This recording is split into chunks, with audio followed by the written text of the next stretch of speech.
All right, of course, this is Brian Tracy, and he's talking about open, honest communication in relationships. Make some comments as we go along here. A good relationship is characterized by open and honest communication between the two people. Now, that doesn't matter if it's business partners or a couple. Open and honest communication, though, has to be founded on trust, and that trust has to be earned over time. Fortunately, you can learn how to be a great communicator by practicing telling the other person exactly how you are thinking and feeling on a regular and ongoing basis. Now, he said thinking and feeling.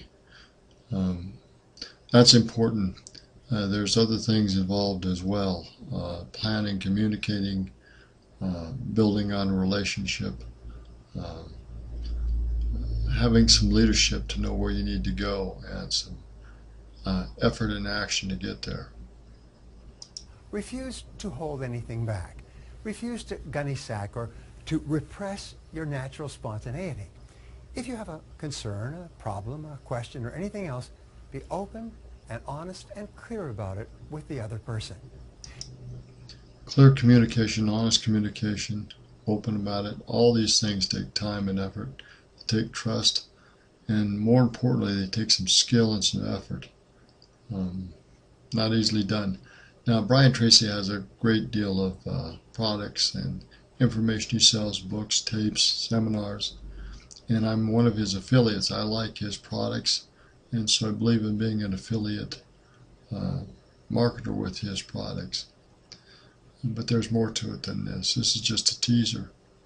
In any relationship, because the two people are different in so many ways, there will always be misunderstandings and miscommunications. Your job, however, is to clear these up the way you would clear the kitchen after every meal on an ongoing basis. Never let them accumulate and build up. Now, you have to clear stuff off the table and start over. You have to clarify stuff. You have to review stuff. You have to follow up on stuff. Communications are no different. You need to plan where you're going and how you're going to get there and follow up on those things. One key to open and honest communications is for you to never expect the other person to read your mind. It's just not fair to expect him or her to just know what it is you are thinking and feeling. This is simply not possible for other people, especially since your thinking and feeling is changing with every new event or stimulus in your environment. You can't even keep up with it. Be sure to tell the other person what you expect and what you're concerned about. Never have any secrets from the other person. Never keep the other person guessing or wondering about what is really going on in your mind. This can lead to all kinds of misunderstandings if you are not open and clear on a regular basis. No, he said if you're not open and clear on a regular basis. Again, this takes work, this takes skill. It's not easily done. Assumptions get us in a lot of trouble with communication. When you communicate, pick your timing carefully. Timing can be everything in making yourself heard and getting your point across. Wait until the other person is in a position where he or she can fully listen and understand what you are saying, rather than jumping or dumping on him or her at the end of a busy day or in the midst of a lot of activity or confusion. Timing is very important if you are unhappy for any reason.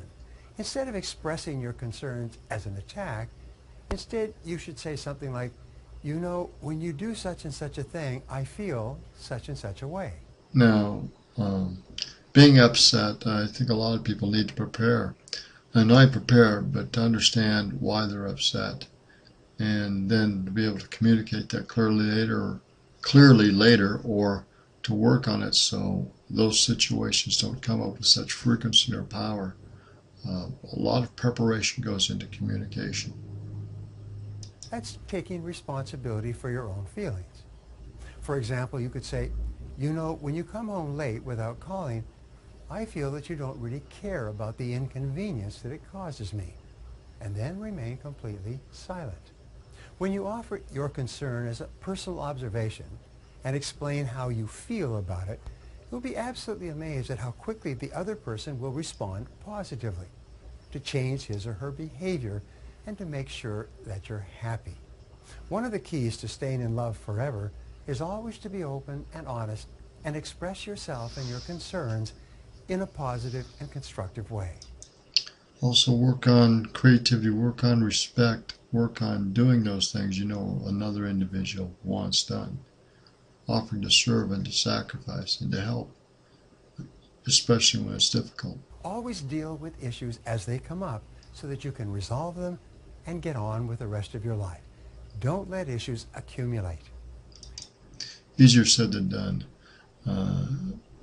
Life has a way of throwing problems at you, and you have to work through them, whether you want to or not. And that's the same with communication. A lot of times problems will come up, and you have to work through them one way or another. Holding them back, resenting, blaming, doing negative things with them often just compound them and make them worse. Thank you for viewing this video on how you can communicate openly and honestly. We'll end it there, let it this, and go on. Have a great day. Again, communication is complicated, but it needs to be worked on, and a sincere effort has to be put in by both parties to make it work. Planning, preparation, reviewing,